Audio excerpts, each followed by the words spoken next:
Será que em 2021 nós teremos o fim da cronologia da DC Comics tal qual conhecemos?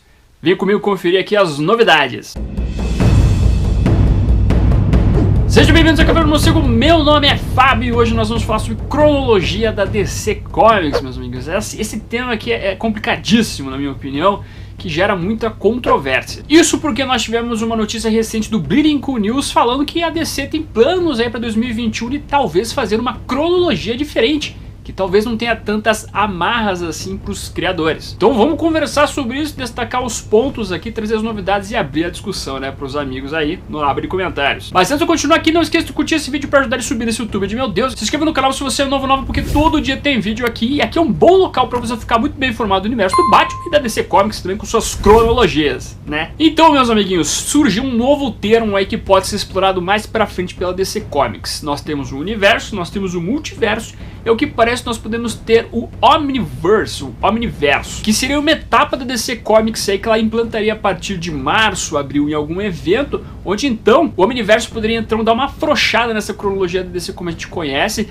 tirar um pouco dessas amarras para os criadores poderem fazer histórias da maneira como eles quiserem. Essa notícia veio pelo site Bleeding Cool News hoje, um site britânico, e é um site que a gente não deve ignorar. O Bleeding Cool já conseguiu adiantar algumas notícias interessantes da DC Comics, por exemplo, o afastamento do Tom King prematuramente do título do Batman. Era um site também que trazia bastante informações envolvendo a quinta geração da DC Comics, que acabou sendo apagada ali depois que o Danny O'Neil caiu fora e sendo adaptada para essas sagas que a gente tá vendo agora. E a notícia do Bleeding Cool casa basicamente com o que a gente tá vendo em Death Metal, especificamente a revista Death Metal Rise of the New God, onde lá nós vemos o personagem Metro, aquele lá da poltrona de Mobius, falar então sobre o Omniverse, falar um pouquinho o que é esse conceito. Inclusive é citado durante a história ali que trilhões de multiversos já foram desfeitos e coisas do tipo. Realmente a gente vê uma preparação para algo muito maior do que somente um multiverso com 52 terras. Somente entre aspas, né? E essa liberdade criativa que estão citando aqui é para tirar aquelas amarras que envolvem, por exemplo, o uso de um personagem em uma história. Vamos pegar, por exemplo, o Batman, que tem Batman Detective Comics, às vezes tem uma revista ou outra ali, do Asa Noturna, do Capuz Vermelho, onde os escritores vão usando os personagens do universo do Batman e às vezes não pode usar porque o escritor X já vai usar na outra revista lá. Aí o cara bolou uma ideia para aquele personagem, mas não vai poder usar, vai ter que mudar toda a ideia dele para poder se encaixar exatamente naquele plot que ele criou. Isso não acontece só na DC, acontece na Marvel, enfim, a cronologia tá para isso, né, para dar uma ferrada nas coisas. E a intenção então com o Omniverse, pelo menos através da notícia aqui do Bleeding Cool News, é isso, né, cada escritor quiser criar o que quiser, cria. Quer ter a Batgirl nessa história, naquela outra também, você vai usar também, então usem, fique à vontade aí. A gente não sabe exatamente como é que vai funcionar essa questão toda, né, a ideia realmente é trazer esse Omniverse para trazer a liberdade criativa. O que pra mim é muito bom, e eu sou sempre, como vocês que acompanham o canal sabem, totalmente favorável a gente não ter uma cronologia que amarre tudo certinho. Ninguém nunca vai me convencer que as histórias em quadrinhos de super-heróis dos Estados Unidos só funcionam por causa de cronologia e só são boas por causa de cronologia. A cronologia é uma coisa bacana, ela é bonitinha, mas ela é uma perfumaria, ela não deve ser uma grande amarra, uma muleta para fazer com que as histórias andem. Eu não gosto disso. Eu realmente acho que as histórias em quadrinhos, as grandes histórias em quadrinhos não precisam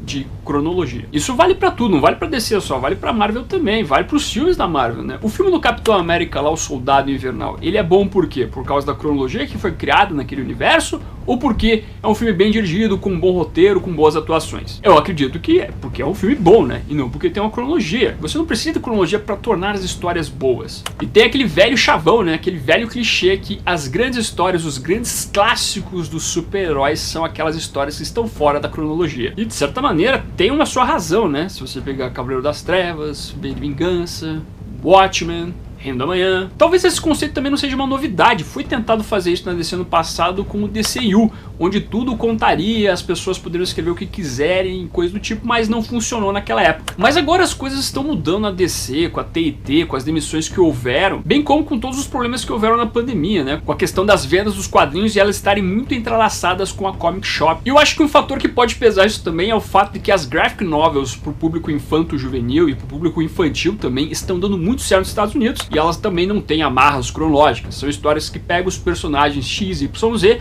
trabalham em cima deles, acabou, vende muito bem. Isso pode ser um fator que realmente vai fazer toda a diferença. E a gente vê realmente no passado recente, criadores, quadrinistas, o público falando que os quadrinhos super-heróis realmente estão fadados a um dia acabar por causa dessa maneira como são contadas as histórias, desse engessamento das histórias que não atrai mais pessoas. O público não está sendo mais atraído para comprar quadrinhos de super-heróis nos Estados Unidos. A criançada não vai atrás mais desses títulos. Parece que a indústria é fomentada só por um tipo de pessoa, que é o colecionador, que um dia vai morrer, né? Todo mundo morre.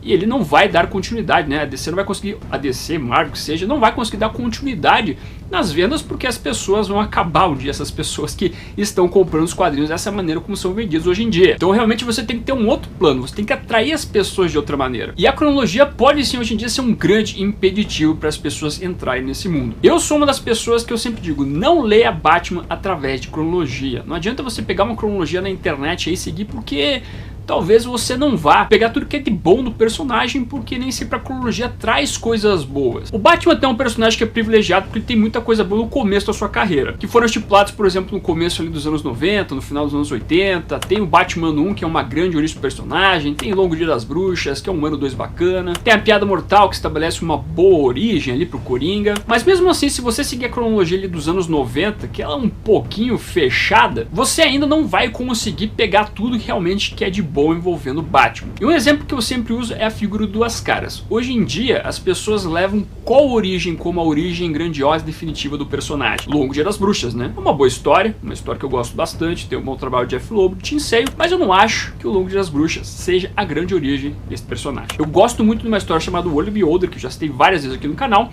que é uma história que estabelece muito melhor a figura do Duas Caras psicologicamente. Uma história que ela é bem violenta, uma história que lida com questões do pai do Duas Caras, que acaba contando melhor então essa origem, na minha opinião. E se você seguir uma cronologia, as cronologias que a gente vê na internet, elas não vão citar essa história necessariamente, elas vão colocar o Longo Dia das Bruxas sendo a grande origem do Duas Caras.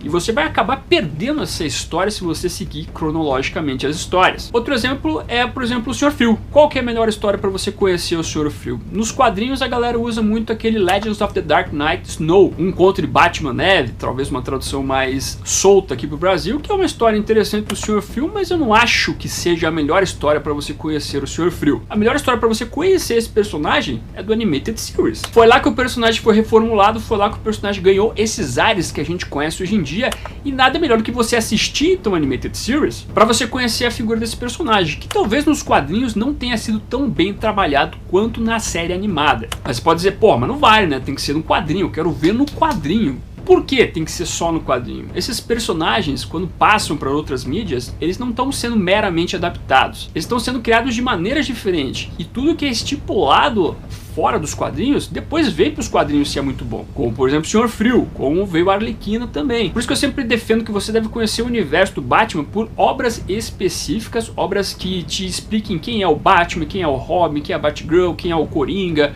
e assim por diante, sem necessariamente seguir a cronologia, mas sim uma obra específica muito boa desse personagem, para você entender por que esse personagem é importante no universo do morcego. Eu sigo aquela teoria do Dr. Ian Malcolm envolvendo a cronologia, que você pode estar perguntando, que parada é essa que tá falando, Fábio? A cronologia é tipo que nem os dinossauros de Jurassic Park. Quando você vê os dinossauros pela primeira vez, você fica maravilhado, né? Tal qual a cronologia. Nossa, que lindo, tudo se liga aqui, o personagem surgiu aqui, depois apareceu ali, nossa, que lindo. Só que depois, a cronologia tal qual os dinossauros começam a devorar você. Você não começa a não entender aquela parada toda. Você começa a se perder com a quantidade de histórias que começam a surgir, que se interligam, que você precisa entender, e você vai ler uma história que é horrível, mas você precisa ler porque tá na cronologia. É uou, uau, que lindo, e depois ferrou, né? This is magnificent. Oh yeah, that's how it always starts. But then later there's running and screaming. E a cronologia chega a um ponto que ela não faz mais sentido para esses personagens que têm 60, 80 anos, porque não é só uma linha cronológica que está se lidando com aquele negócio. Não é só uma revista, são várias revistas que compõem o universo de um único personagem, tipo Batman ou Homem-Aranha. E aí chega um momento que você precisa fazer um remendo nessas cronologias para elas talvez voltarem a fazer sentido. Como por exemplo a Marvel, que tem que fazer, sei lá, o Homem-Aranha fazer um pacto com o demônio para voltar ao que era anteriormente. E eu não acho isso legal. Quando você pega um autor trabalhando com uma gama de personagens ali, dando começo, meio e fim, você até pode trazer um pensamento cronológico em relação a isso. Mas isso nos quadrinhos é quase impossível porque são várias pessoas lidando ao mesmo tempo com um único personagem. Então para mim faz muito sentido você abrir as possibilidades de criação com esses personagens. A gente pode ver coisas ruins nesse sentido, histórias meio estranhas, tem esse risco, mas ao mesmo tempo você abre a possibilidade de ver grandes histórias sendo contadas que, se tivesse uma amarra cronológica, não estariam existindo. Então eu acho muito válido isso, eu gostaria muito de ver realmente um afrouxamento nessa cronologia aí, e que a gente possa curtir boas histórias simples assim. A intenção parece que realmente a partir de março e abril, então a gente ter esse evento novo aí que traga o Omniverse aí, e possamos então ver essas amarras cronológicas mais tranquilas. Talvez a DC tire esse conceito de um universo sendo o principal e deixe rolar vários universos aí, com vários criadores fazendo seu próprio universo, tipo o Murphyverse. Tem essa possibilidade, o Murphyverse tá dando muito certo, tá fazendo muito bem pro universo do Batman, ou o Omniverso do Batman, né? Então esse é um exemplo que dá certo, é um exemplo que tem que ser seguido, na minha opinião. O que você acha dessa notícia? Você concorda ou discorda da minha pessoa? Você acha que a cronologia tem que instalar ferro e fogo? Só assim quadrinhos super-heróis fazem sentido nesse mundo? Ou não, você acha que um afrouxamento de cronologia pode ser algo que faça muito bem para essa indústria, que ela está precisando exatamente disso? A gente só tem essas informações até agora, meus amigos. Nada está, digamos assim, certamente, ou está 100% confirmado, tá? Por mais que o Bleeding Cool seja um site de confiança, que já adiantou muitas coisas importantes, bem como a gente está vendo o Death Metal citar esse lance do Omniverse, ainda assim a gente tem que esperar um pouquinho para ver como as coisas vão acontecer mais para frente. Mas traga os comentários também, diga se você prefere ou não cronologia. E o que você pode esperar então de um Omniverse da DC Comics pro ano que vem. Traga seu comentário aqui embaixo e me diga também aqui qual multiverso ou qual realidade alternativa do Batman que você mais gosta. Eu gostaria de saber qual você gostaria de ver num Omniverse sendo trabalhado em relação ao Batman, né? Qual universo do Batman você gostaria que fosse mais explorado aí dentro de um Omniverse? E além de trazer seus comentários, curta, compartilhe e se inscreva no canal se você é novo ou nova, marque o sininho para ser notificado nos vídeos. Esse vai ficando por aqui. Como sempre, no final do vídeo nós temos os membros do canal, a galera que mantém o canalzinho aqui de pé. Agradeço demais a colaboração de vocês, bem como de você que faz suas compras através dos links da Amazon, Saraiva e Submarino que estão na descrição. Aproveita que você tá aí, meu amiguinho, dá uma olhadinha no vídeo que está aparecendo agora. É um vídeo que vale seu clique. Agradeço a sua companhia, até a próxima e fui.